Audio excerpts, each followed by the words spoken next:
हर हर महादेव। आज सावन के इस पावन महीने में हम सुनेंगे देवाधिदेव महादेव की अमर कथा, जिसे उन्होंने माँ पार्वती को सुनाया था और जिससे सुनकर हर किसी को अमरता मिल सकती है। एक बार की बात है, माता पार्वती ने भगवान शिव के गले में मुंडों की यानी नर मुंडों की माला देखी। उन्होंने बड़ी उत्सुकता और संकोच के साथ महादेव से पूछा, हे देव, आप इन मुंडों को अपने गले में क्यों धारण करते हैं और ऐसा क्यों है कि आप अजर अमर हैं, लेकिन मुझे हर जन्म में शरीर त्यागना पड़ता है और बार बार कठोर तपस्या करके आपको पति रूप में पाना पड़ता है। महादेव मुस्कुराए और बोले, हे पार्वती, मेरे गले में ये जो मुंड है ये किसी और के नहीं बल्कि तुम्हारे ही पिछले जन्मों के शीश है। जब तुम शरीर त्यागती हो, मैं तुम्हारी स्मृति में एक मुंड अपने गले में धारण कर लेता हूँ। माता पार्वती ने तब विनम्रता से हट किया, प्रभु यदि ऐसा है तो मुझे भी वो गुप्त ज्ञान, वो अमर कथा सुनाइए जिससे मैं भी अमर हो जाऊं और मुझे बार बार देह त्याग के इस कष्ट से गुजरना न पड़े। महादेव पहले तो टालते रहे क्योंकि अमरत्व का ये रहस्य सृष्टि के नियमों के विरुद्ध था, लेकिन पार्वती जी के प्रेम और दृढ़ संकल्प के आगे महादेव मान गए। अब शर्त बस एक थी, कथा सुनते समय वहाँ कोई तीसरा जीव मौजूद नहीं होना चाहिए,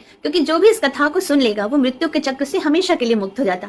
एकांत की तलाश में महादेव माता पार्वती को लेकर हिमालय के सबसे बीहड़ और दुर्गम पहाड़ों की तरफ चल पड़े। रास्ते में उन्होंने अपने सभी प्रिय संगियों और तत्वों का त्याग कर दिया। सबसे पहले उन्होंने पहलगाम में अपने वाहन नंदी को छोड़ दिया। आगे बढ़कर चंदनवाड़ी में अपने मस्तक से शीतल चंद्रमा को उतार दिया। शेषनाग झील के पास अपने गले के सर्पों को छोड़ दिया। अपने पुत्र गणेश को महागुणा पर्वत पर छोड़ा और पंचतरणी में पहुंचकर उन्होंने प्रकृति के पांचों तत्वों पृथ्वी, जल, अग्नि, वायु और आकाश का भी त्याग कर दिया। अंत में महादेव पार्वती जी के साथ एक अत्यंत गुप्त और बर्फीली गुफा में प्रवेश किए, जिसे आज हम अमरनाथ गुफा के नाम से जानते हैं। गुफा के चारों ओर महादेव ने अपनी समाधि की अग्नि प्रज्वलित कर दी ताकि कोई भी कीट पतंगा या जीव भीतर न आ सके, लेकिन अनजाने में उस गुफा के भीतर एक चट्टान की ओट में कबूतर के 2 अंडे सुरक्षित रह गए थे।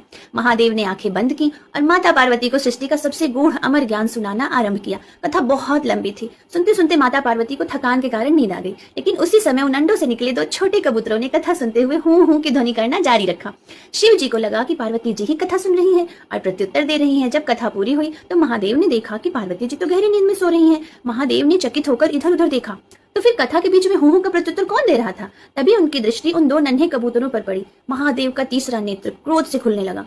उन्होंने जैसे ही उन पक्षियों का संहार करने के लिए त्रिशूल उठाया, दोनों कबूतर हाथ जोड़कर शिव जी के चरणों में गिर पड़े। कबूतरों ने कहा, हे देवाधिदेव, हे त्रिकालदर्शी, हमने आपकी मुख से अमर कथा सुनी है। यदि आप आज हमारा वध कर देंगे तो संसार में आपकी ये परम पावन अमर कथा झूठी और निष्फल कहलाएगी। हम तो केवल आपके मुख से निकले ज्ञान के साक्षी बने हैं। पक्षियों के सत्य और तर्क को सुनकर महादेव का क्रोध शांत हो गया। उन्होंने मुस्कुराकर उन कबूतरों को आशीर्वाद दिया और कहा, तुम दोनों आज से अमर हो गए। तुम शिव पार्वती के प्रतीक के रूप में हमेशा इस पावन गुफा में निवास करोगे। मान्यता है कि आज भी जो भक्त सच्चे मन से अमरनाथ की यात्रा करते हैं, उन्हें उस बर्फीली गुफा में कबूतरों का वो अमर जोड़ा साक्षात दिखाई देता है। यही है महादेव की अमर कथा, जो हमें सिखाती है प्रभु का सच्चा ज्ञान कभी व्यर्थ नहीं जाता। परंतु ऐसा क्या सुनाया प्रभु ने, महादेव ने, जो पार्वती नहीं सुन पाई और ये कबूतरों का जोड़ा सुन लिया? हम इसके बारे में चर्चा करेंगे अगले वीडियो में।